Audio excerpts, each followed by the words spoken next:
You are listening to the Practicing the Art of Small Business podcast with Shannyn Merlo and Julie Parker. Join their conversation about business, leadership, and the self-awareness journey to greater success.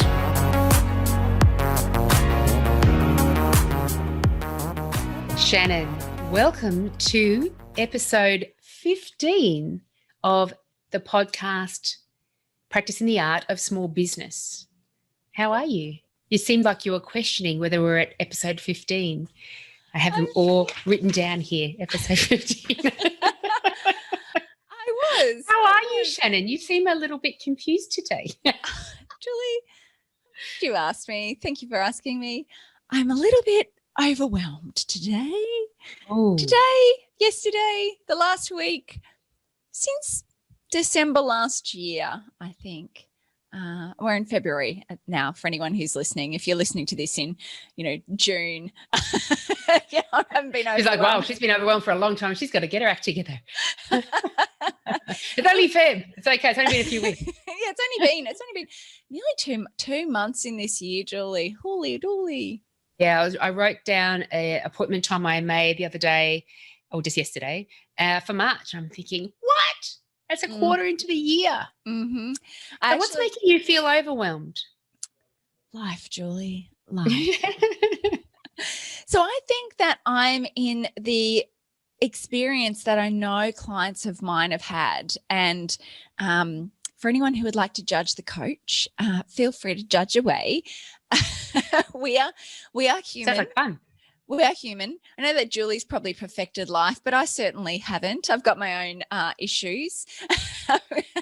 Yeah, you're right. I'm quite perfect. That's true. I've got nothing to offer you. I only advise. And Julie and I are playing good cop, bad cop. Julie is wonderfulness personified. I am the mess. It creates balance. It makes me feel good about myself, Probably going to make our listeners feel good about themselves, but really question, what is Shannyn's value going to be if she... It's like the plumber with the leaky tap. I think it is a little bit plumber with the leaky tap, actually. Not that I want to justify my own issues, but I think the reality is we are coaches. The way that I see a coach is being able to have really strategic conversations, really being able to sort of check in on feelings, emotions, behaviors, people, systems, processes, and being able to sort of see it all in a big picture. But we also run our own businesses.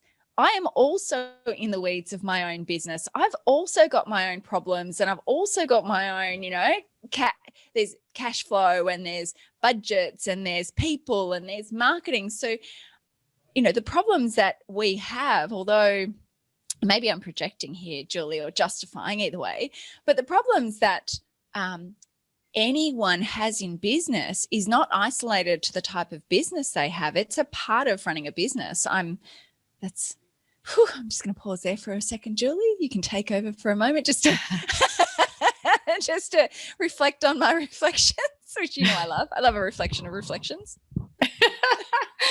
No, I get it completely. I was in overwhelm, as you probably know, a couple of weeks ago, for about a month.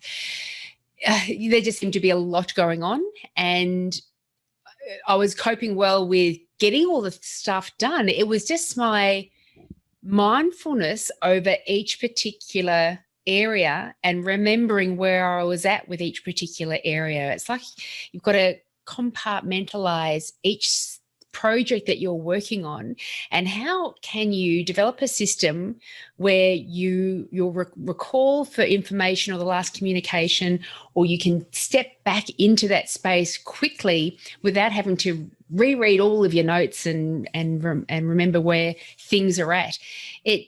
You and I are in one of those situations where we do have many projects going on, so I completely appreciate that feeling of overwhelm. So, Julie, you just mentioned something about compartmentalizing what we do.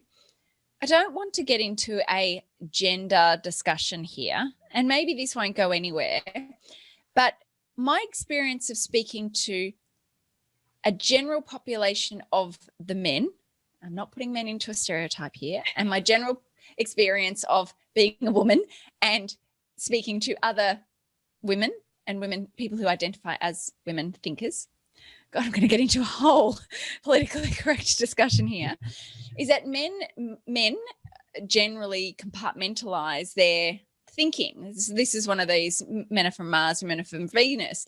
He describes it that men's brains are like an apartment with closed doors, and they go into one apartment and into one door, and because they can only be in one apartment at the time, they don't think about the apartment above and the thing. Whereas women, or those thinkers, and we can just talk about thinkers, compartmentalized thinkers. And well, we could also, Shannyn, just say on this podcast, we're not going to be stepping into the offence industry, and we're just going to talk about what goes through our brains. So you can say men and women, and I'm not personally offended. And if anyone is offended, that's their right to be offended, but you're just talking about what's going on in your brain. So I think that's groovy.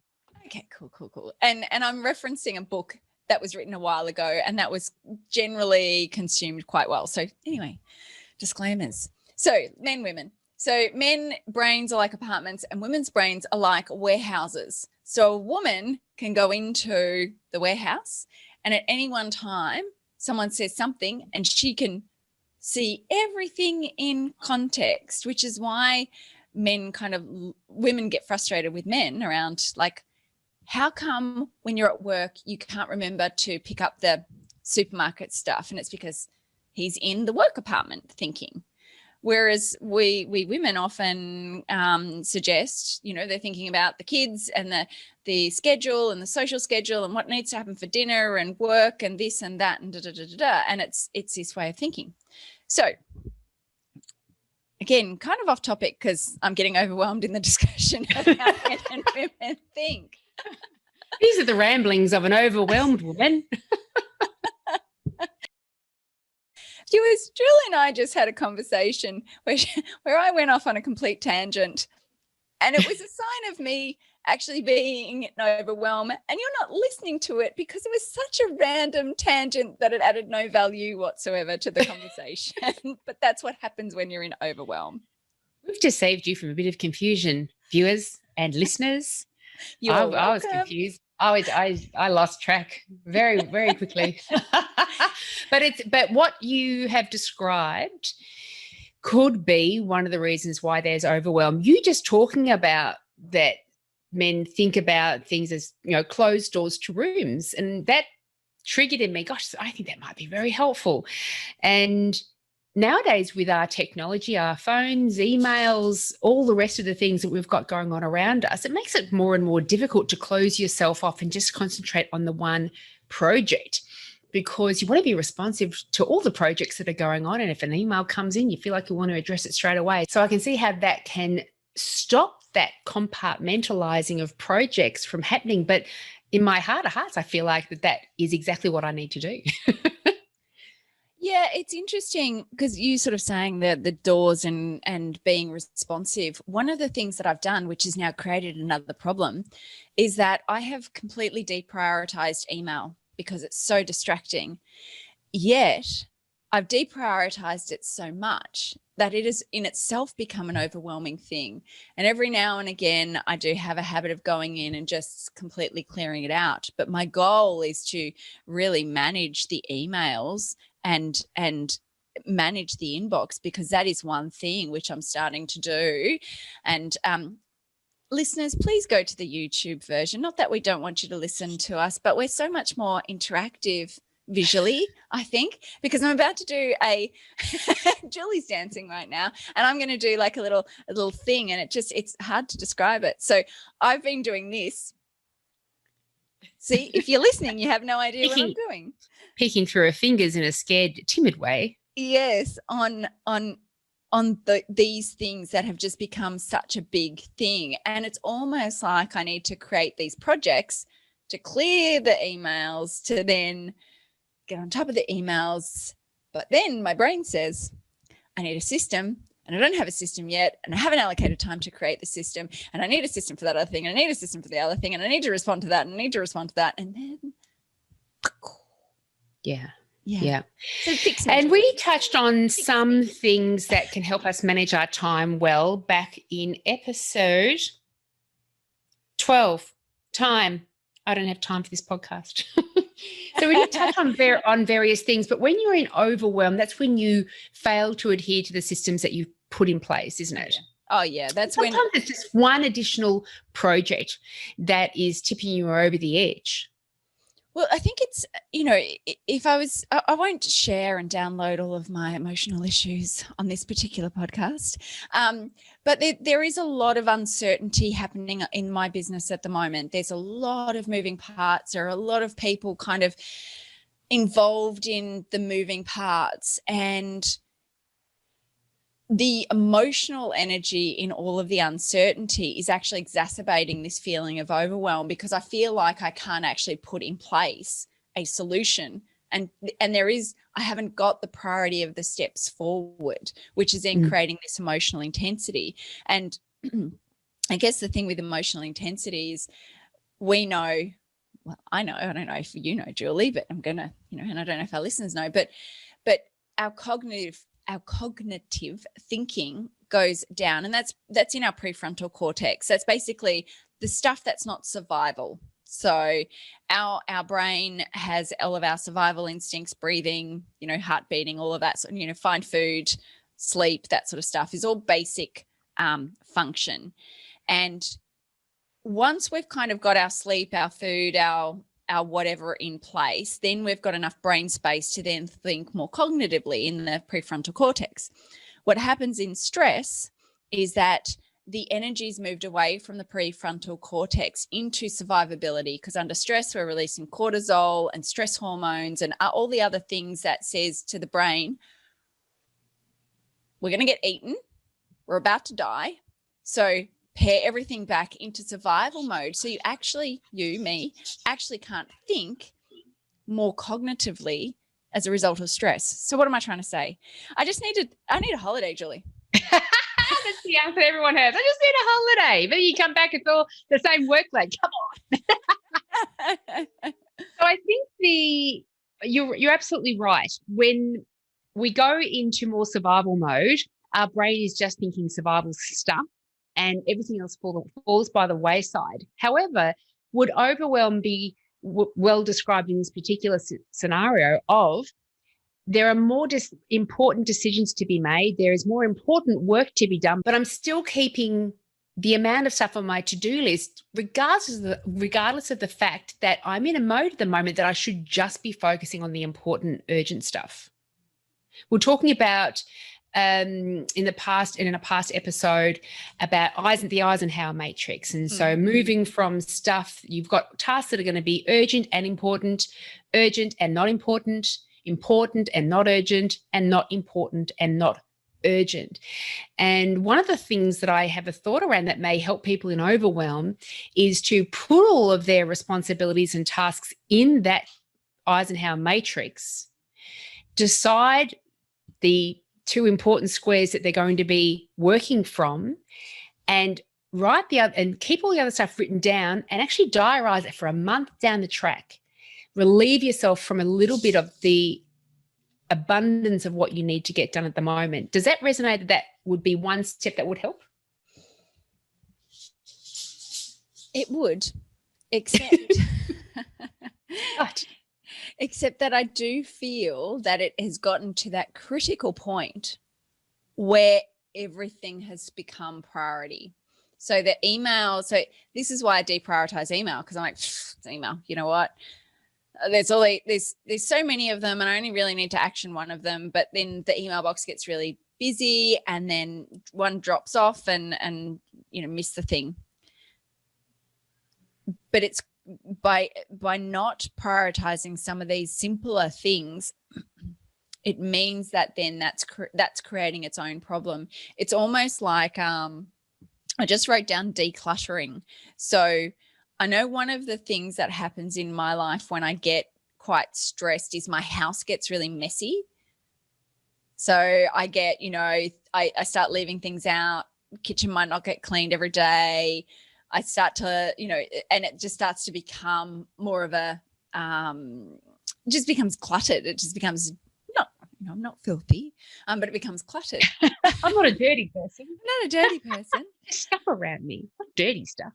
And it's not it is for me an indicator of that I am internally feeling very overwhelmed and very kind of cluttered. And it is quite amazing what happens when I do take the time to actually physically declutter the house. And not talking about clutter, just physically take the time to clean and get the house in order, because then it starts to, okay, that's actually something that's quite tangible in terms of if the house is in order, then that's an indicator that my head should be in order. So then what's the next thing? So I do think that the Eisenhower matrix would be helpful. The challenge that I have is one of the tasks that's creating overwhelm is outsourcing all the tasks that are creating overwhelm. Yeah. And so yep. You can still laugh. And so I'm onboarding a new team who are going to be supporting a whole bunch of the operations of the business. But because there's no systems in place, and I'm kind of in a halfway point of, am I, are they, are we, what am I doing? What am I doing today? If I just turn up for clients, then it's a good day. I think how could I do it differently? I could still put it in the Eisenhower matrix, but then how am I going to actually do that is now falling in that bucket of, is that now my outsourced team, or is that me?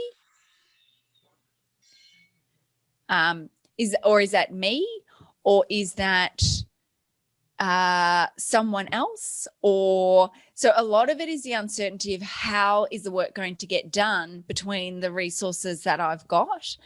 And I think that the uncertainty around who's doing what with whom is part of the challenge.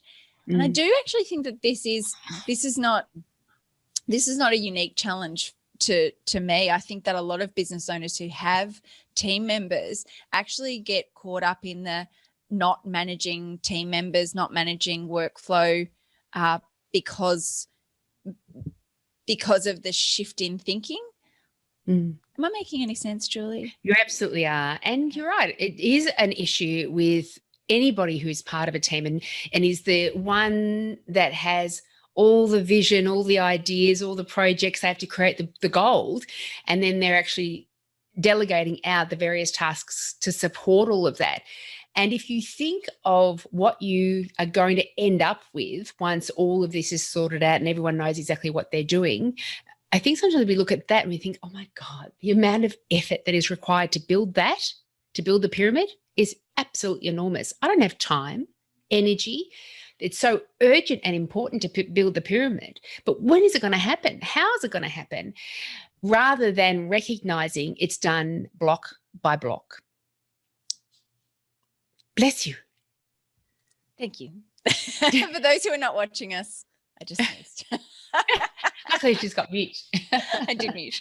And if there's noise going on in my background, it's because a deck is being made right out the on the other side of this window, and we can often hear the odd saw, the odd hammer. But it's all exciting stuff for me anyway.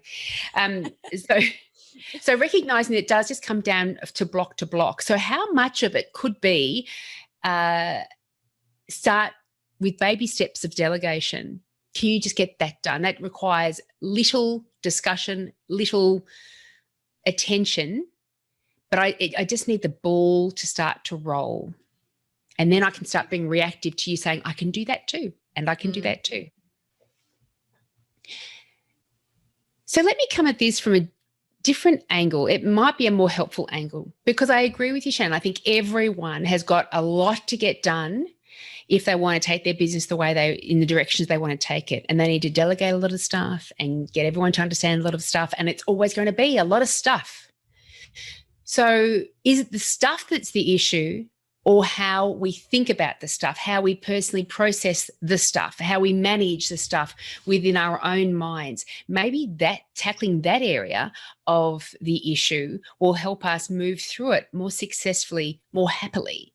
And one of the things that has come into my mind is Charles Coves, Australasia's passion provocateur and my wonderful husband. He talks about the benefits and drawbacks to situations, that in every scenario, there are equal number of benefits and drawbacks. And it's what you focus on that delivers you the experience of life. If you focus on the drawbacks, then life will be difficult and challenging.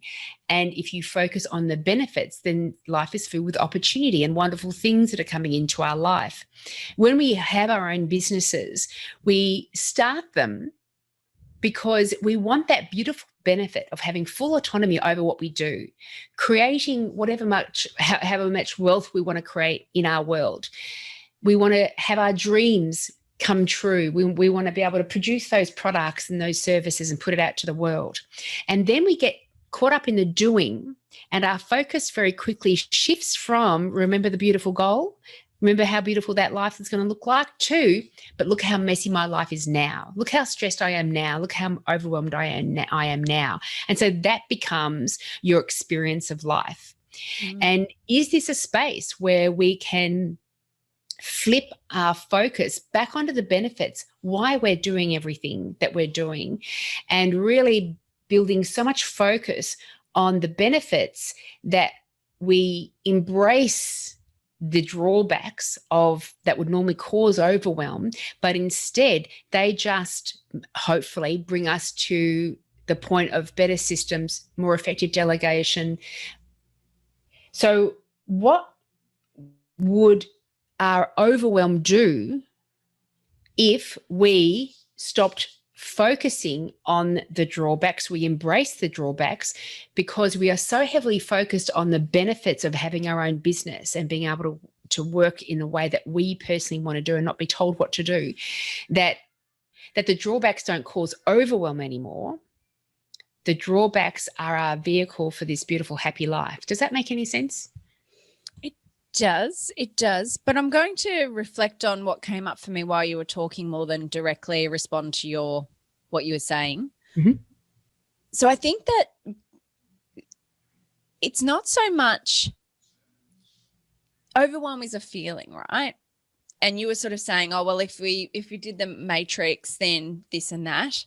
And a bit that's probably going to be cut out because I got on another tangent, was more that there was a feeling of things that everything at the moment is very up in the air. There's a whole bunch of new things happening and there's a lot of uncertainty with who's responsible for what. And what came up for me is really it's about control and uncertainty, and it's about control and not what can I control and what can I not control. And I think this is the uncertainty of business is always one of these things that it's an illusion. I was with a client this morning and we were talking about one of their team members, and my discussion with the business owner was, we need to make plans around you and your business and what you can control, because you can't control the choices that other people make. So you can't be beholden on others because you can't control others. And so coming back to this is, there are certain things that I actually can't control right now because there are other players in other pieces in play and I can't control them. But what I can control is my communication to them. What I can control is getting clear on what is unclear and putting forward to the people who I'm relying on to help get clear, how are we going to help me get clarity in these things?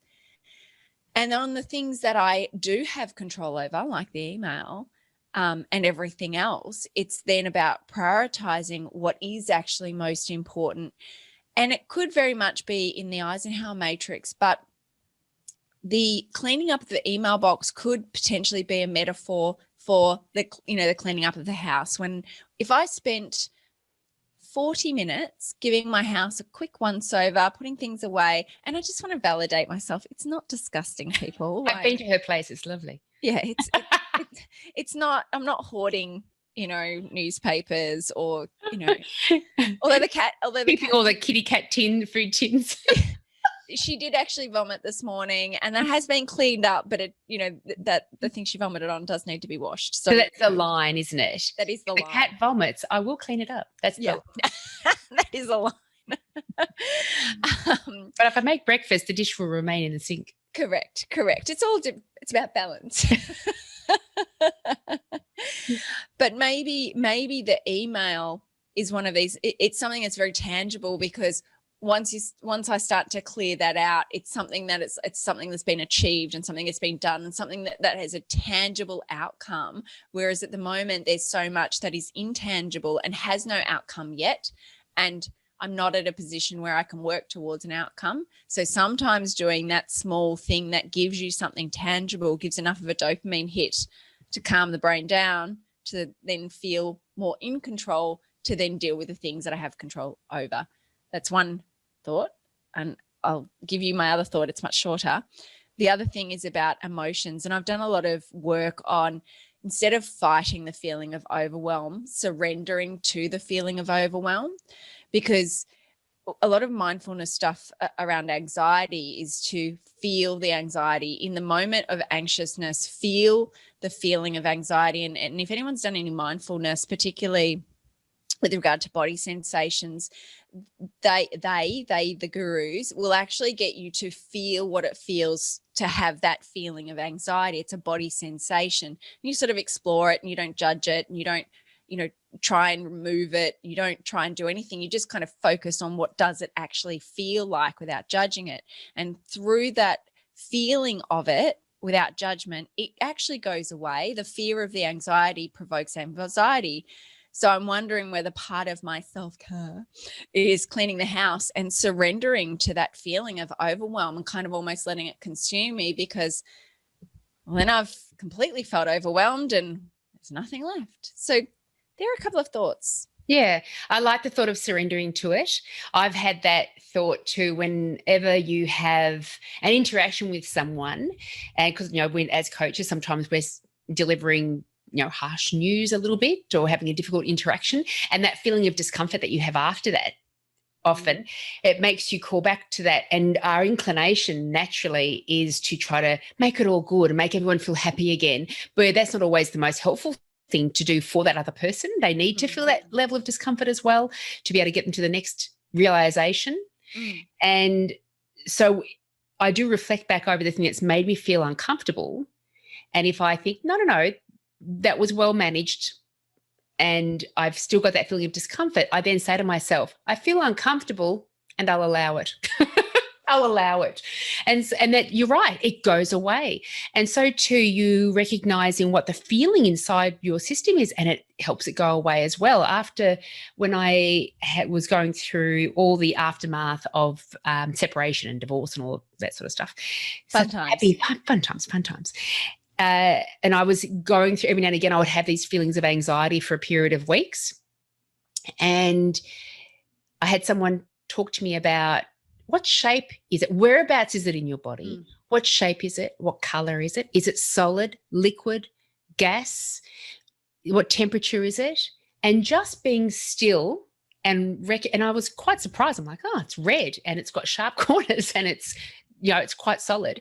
And going through that, you're right, it does alleviate that feeling from your system for some reason. Just the acknowledgement of it helps it go away. So I think that's a very helpful process. And I do want to say to anyone who hasn't done that or who isn't open to it, it took me, I've been meditating for over 15 years very regularly, and I've been involved with the happiness trap, which is a part of an acceptance and commitment therapy, and that is just very mindfulness, very body awareness. And I didn't get it. I was like, what? It's only really been recently, and when I've had coaches, plenty of coaches in the past, and they've tried to get me to, what does it feel like? And I'm like, again, I'm like, oh, it feels like feelings. I don't like it. Is it hard or is it soft? I don't know. It's just a feeling. Shut up. Oh, you must be a joy to coach. Yeah, no, I'm not easy to coach. And I run around a lot. You can't catch me. Can't You won't catch me. pull me into feeling Do you want to fix me vulnerable? Yeah. Do you want to fix this? Obviously not. Run it away. It's hilarious. I am so wildly the opposite. I'm like, yeah, like suggest something to me. Like if that's, yeah, that'll work. Yeah. No, I think that will work now. No, I think that'll work. I'll give everything a go. Oh, I think it's because I've done a fair bit of work.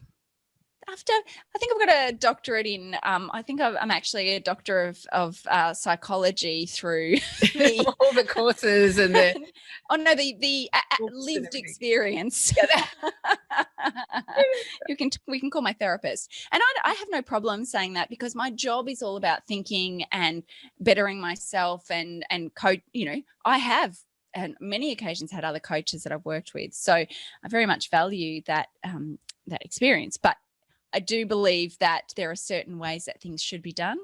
And I think there's a very big difference in a coaching scenario, especially a visualization, where you're making suggestive comments as opposed to allowing the client to actually get to their own experience. I'm very, because otherwise that person's projecting onto me their own issues. And that's a big part of being a coach, is being able to say.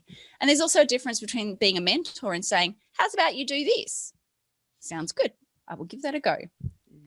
Anyway, this is what happens with Shannyn in overwhelm. You can see I run around the problem. Anyway, but I wanted to go back to that mindfulness. If you've never done it before, or you've not experienced it, or you're a bit, resistant to experiencing it as it is, the whole idea is to remove the judgment that we have on the feelings that we have. And I speak of this from my own experience, that part of my resistance to feeling those emotions from a physicality of the body was that I was judging that it was good or bad. And the big part of mindfulness is just to accept that it is.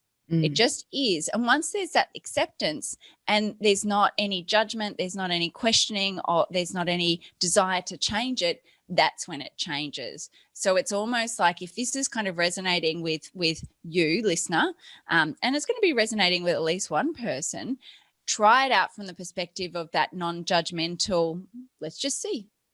Yeah. Having experienced it myself, very rarely do you burst into flames. But there's no guarantee.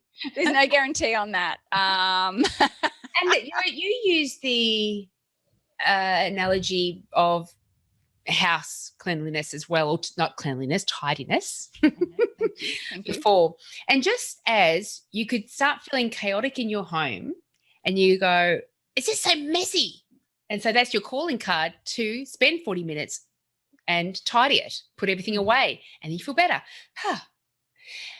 Or I could just drink a glass of wine in between the messy house. The amount of stuff around you remains the same. It's just put in its rightful place. It's organized now. And the same is with our working lives as well, isn't it? That the overwhelm makes you go, oh, I'm feeling overwhelmed because of all the stuff around me that's chaotic. And so that's the calling card to bring order and control to it. And when we don't have answers for everything, and there are certainly scenarios that we can all call upon, that we say to ourselves, I feel overwhelmed because there's this big issue, but there's no answer to it. So now I just have to sit in this overwhelmed space, this uncomfortable space. And I think what could be a helpful thing, and let me know whether you think this would be helpful without me projecting that onto you. Julie's afraid of coaching me now and having me run out of the room. And so list down all the things that are playing a role in your mind. And that's in one column. And in the very next column, you don't need to put a solution to all of the things.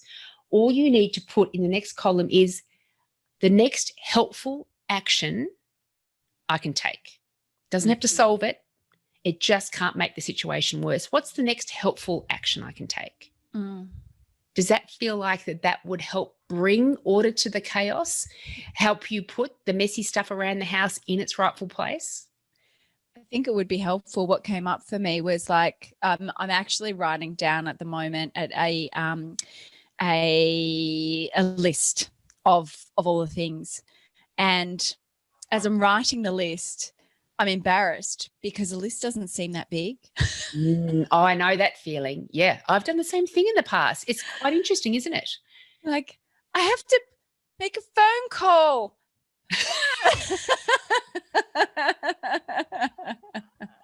I'm going to spend 5 minutes fussing about this phone call rather than the 2 minutes it takes to make it. But I agree. There are times where you feel overwhelmed and you write all your stuff down to bring order to it. And you go, it's not that much stuff. I wonder whether part of it is this residual journey that I've been on, having a sense of uncertainty for a number of, well, at least this year. It's been an uncertain year so far. All business stuff, all good stuff. This is all growing pains stuff for me, actually. So, it is that classic thing of those business owners who are starting to scale up. It's that classic pain around trying to get everything happening, swimming along, things not working as you thought they might. You might have brought a team member on and they haven't worked out. Now you've got to go back to the drawing board, and that puts all the other plans out of place. And in the meantime, I think what happens whenever there's a scaling up of businesses, in my experience, and certainly what's happened here, there's been a lot of activity, and yet it hasn't paid dividends yet. And so now there's also been a lot of money going out the door. And in fact, I just got an email from my accountant saying, there's been a lot more expenditure this last quarter. How's that tracking? It's like, yeah, we're just going to have to you're just going to have to expect that for this quarter, and then it's all going to flow in. And so I think that's what happens when we make an investment in our businesses. You've got to trust that it will pay off. And if it doesn't pay off, then that creates its own feeling of stress and overwhelm. And I think that that's in play as well. And just for the record, people, it's all okay. But the cash flow has been negative. I planned for it, but there's been negative cash flow, and that's quite stressful. So, I think that there's all your question of writing it down and what's the next best thing. I think I'm in that space. I think a lot of it has to do with the emotions that I'm feeling around the uncertainty of what's going on, this feeling of lack of control, this resistance to when is the stuff going to move? When is the stuff going to move? And that blockage within me is actually creating a blockage in the other areas of my life. And it's resistance. We've spoken in the past about, we'll be doing an episode at some point on resistance. It's resistance. We're resisting the space that we're in. We're resisting the things that are around us. And it creates discomfort for us and stress and overwhelm and all the rest. And just like the shape, whether it's what color is it, whether it's solid or liquid or gas, just as that, acknowledging that helps relieve the feeling from us, the acknowledgement of overwhelm can possibly do the same thing. We think of overwhelm as a negative. What if we shift the meaning of overwhelm as, oh, that's our calling card to get a bit more organized. I've had this feeling before. Groovy, I'll just get a bit more organized. And then the overwhelm feeling would have played its purpose in my life, that there is positive meaning behind overwhelm. Maybe that feeling of overwhelm says, oh, no, you've got to make sure you just have the whole of Sunday off. You got to put yourself in for a day of just doing leisure only. And it's just a calling card. So it's a helpful calling card in my life. So I appreciate the overwhelm rising up. You are actually right. You made a comment before we started recording about why we were doing the podcast, and it's been interesting. I've been doing quite a lot of video content with an amazing collaborator, and I have had friends reach out, people I haven't spoken to, who are work colleagues, haven't spoken to in 10 years, reaching out, oh my goodness, I've seen your videos, can we catch up? And I'm very excited to see them, but at the same time, my feeling last night, and hopefully this person won't listen, one of them was saying, oh look, it's totally fine, but just keep in touch. And I'm like, mate, everyone wants a little piece of me. So you can get in line and you're at the back of the line. I've got to be honest with you, because as much as I value our friendship, what it obviously wasn't enough to sustain us over the past 10 years. So, and that just said to me, if I'm resenting people I care about by wanting to be in my life, then I've got to take a chill. And so I've got one social engagement on the weekend, and that is it. My quota is filled. I am not doing. So if anyone wants to invite me, I'm putting it out there. Nothing is happening over the weekend except for that one thing, because I feel like I need to recharge. I need to put my self-love packet on. That's attractive. I don't actually know what it looks like, but I'm going to put it on. When you say it like that, it sounds really good. It sounds the next thing that's popped into my mind very quickly. I've got two things to say. Tell me. So, I was witnessing Charles do a presentation, one of his magnificent presentations, and he said, of course, we start to feel out of whack when we're not balancing mind, body, spirit, and just how crucial it is to allocate equal amounts of time to mind, body, and spirit. And mind, of course, is all of our job, what you're doing for work. Body is your physical resources and your health. And spirit is where passion comes from. And he talks about the 10 Fs, which I haven't written here, but I know them. I think I know all of them, but I won't go through all of them because it'll take me too long. But things like friends, family. He talks about philosophy, and everyone has a giggle. Fairy floss, fornication. All the F's, fun, faith. But these are the things that make up spirit. And it is as equally important as body and mind. And as a way of recognizing where we're spending all our time, do a bit of a time audit. And here we go. Freedom, fun, faith, family, friends, philosophy, fornication, forgiveness, fearlessness, and fortitude. Lots of good F's there. So one of the exercises that Charles gets his teams to do, is write down N in a vertical column, NEWSD. NEWSD. NEWSD. The first one is necessities. So you're getting your hair done, your makeup, showering in the morning, feeding yourself breakfast, lunch and dinner, cooking, all of those, cleaning the house, all those sort of things. Think of how many hours every week you spend doing that. Let's go 10.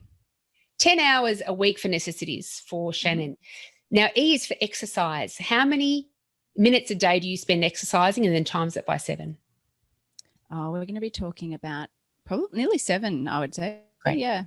7 hours of exercise. And then work. How many hours do you spend working every week?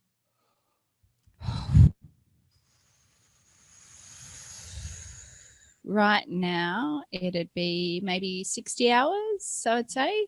Mm-hmm. Yeah. Great. That's what I had written too, 60. Oh, there you go. Sleep. How much sleep do you get a night? I'm normally pretty good. Part of this feeling that I have is that my sleep has been quite bad.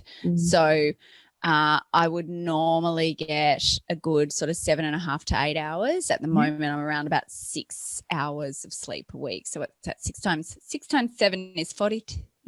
So in a good week, how much sleep? So 7.5? Yeah, let's go 7.5 times 7. 52 hours. 52. Yep. Now, we have got a total of 168 hours a week to fill. So what I wanted you to do is tell me how many hours with necessity were you? Around 10. So that's eating, and exercise. Showering. Yeah, eating, 7. showering, cooking for yourself, feeding yourself, makeup, doing your hair, exercise. Well, makeup, there was more this week because I had photos taken. Okay, so that added on. So let's go back. So on a normal week, it is about 10. It's not a lot of time. Great. So your revised necessities hours were 10. Yep. Plus exercise 7. Mm-hmm. Plus work was 60. Mm-hmm. Plus sleep was 52. Yeah. Mm-hmm. Mm-hmm.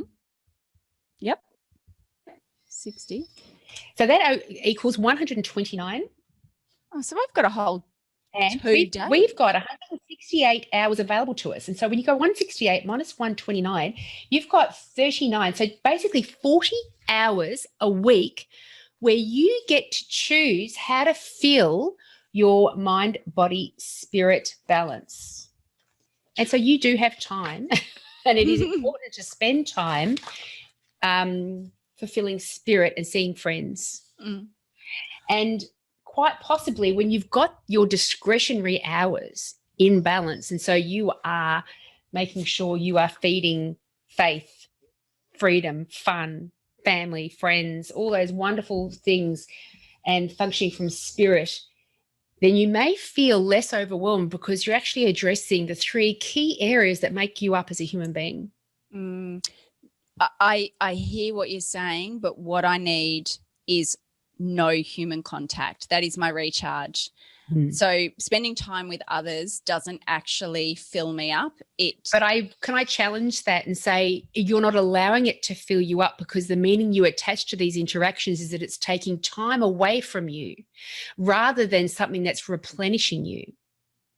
I normally what I've learned is that whether I have these social interactions or not, and to be fair, last week I well and truly filled my social quota, and that's what's created the challenge, because it's been too much. I haven't had time to just decompress. I haven't had time to not work. I haven't had, when I say not time, I feel in order to recharge, I need a good chunk of solid non-doing anything time in order to reset, and I haven't had that in a number of weeks.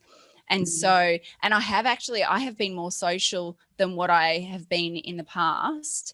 And that is actually creating it's not a depletion. There's people who I love spending time with and I get energy from being with them. But when I leave them, I still feel a depletion, because it's that introverted state where actually I just need to recharge by not talking and not thinking and not interacting at all. Yeah. So does that?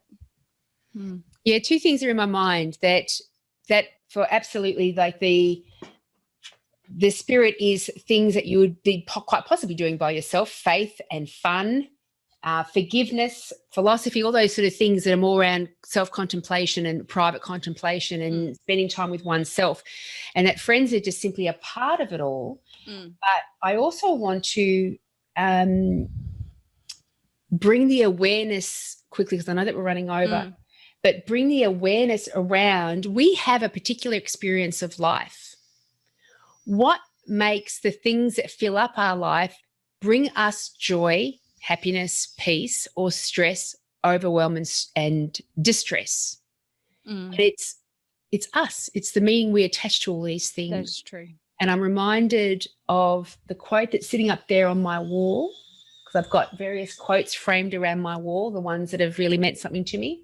And it's actually the secret to happiness. And it was delivered to Charles by his father, Zoltan Kobes.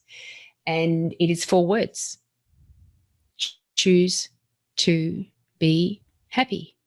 And I think it really does bring that relevance back to us, that if we're not enjoying a particular experience of life, then what can we do in the meaning we attach to it, or how we're choosing to feel about it and what it means in our life, and flip it to something positive rather than negative? That is a really, really good, solid reminder that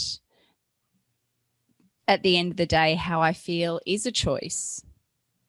Because I can choose to do something different. And I've got Voltaire's quote on my window, and it says, "I've chosen to be happy because it's good for my health." Which, when I read that, I always just feel feel really inspired. So you're right. I'm resisting, and I'm feeling quite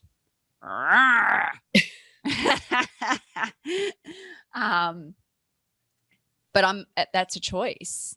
No one else is responsible for how I feel. And maybe that realization is where the turning point happens, because how often in our lives do we go, oh, it all lies with me? That's when we start finding solutions. We go, oh, it's actually not going to come from external sources. It's just coming from inside me. I feel like this episode I've been quoting Charles. Charles is brilliant a lot and none of my own.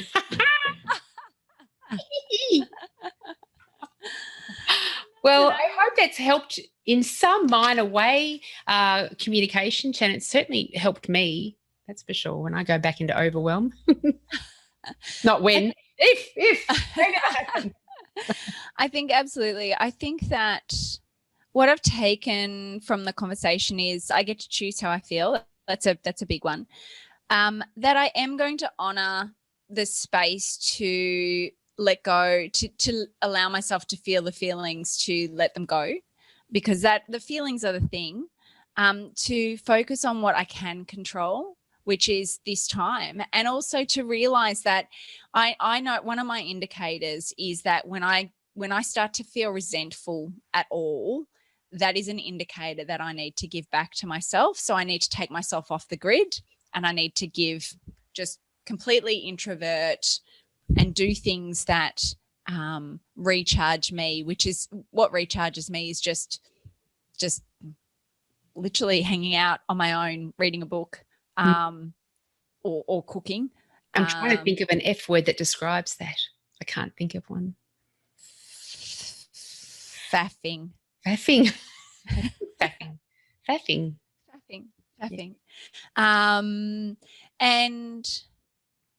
And I think one last thought that I've just had, it's all impermanent.